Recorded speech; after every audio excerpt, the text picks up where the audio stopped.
Pakistani American community Suffolk county long island ने Suffolk county executive election में Ed Romaine की कामयाबी पर उन्हें मुबारकबाद दी है। वाज़ेह रहे कि एड रोमेन पाकिस्तानी अमेरिकन कम्युनिटी के हमायत याफ्ता उम्मीदवार थे। मंगल 7 नवंबर को काउंटी एग्जेक्टिव इलेक्शन के नताइज के बाद रिपब्लिकन पार्टी की खुसूसी विक्ट्री पार्टी मुनक्कद की गई, जिसमें एड रोमेन की फतह का ऐलान किया गया।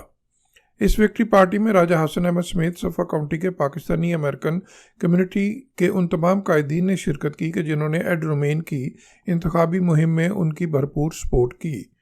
इन कम्युनिटी कायदीन ने एड रोमेन को उनकी कामयाबी पर मुबारकबाद दी।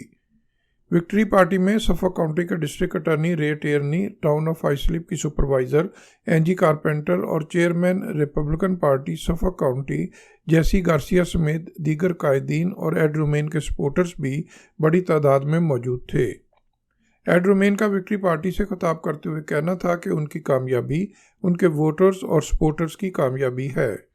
उनका मज़ीद कहना था कि वो काउंटी एग्जेक्टिव का ओहदा संभालने के बाद पहले दिन से ही अपनी इंतखाबी तरजीहात और अपने इंतखाबी वादों पर अमल दरामद शुरू करेंगे।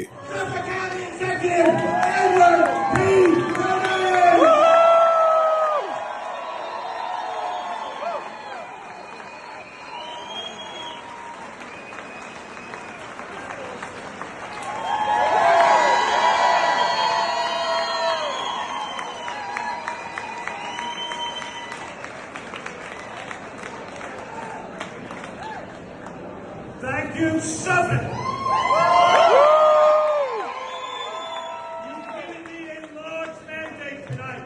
You've crushed it. Yes.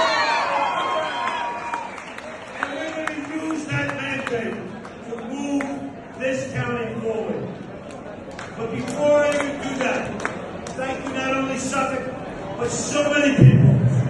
I want to start with the one person that made this possible, and that's my wife.